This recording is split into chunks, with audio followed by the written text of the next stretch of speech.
On peut parler des zones érogènes primaires, hein, puisque ça veut dire que ce sont les zones érogènes qui concernent pratiquement tous les hommes.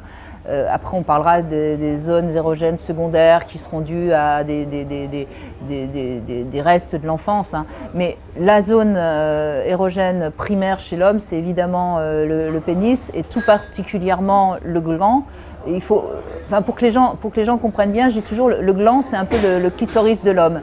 Et le reste de la verge, donc le membre, le corps en lui-même, c'est un peu le vagin. Et là, on comprend bien que le gland est largement plus sensible que le reste de la verge.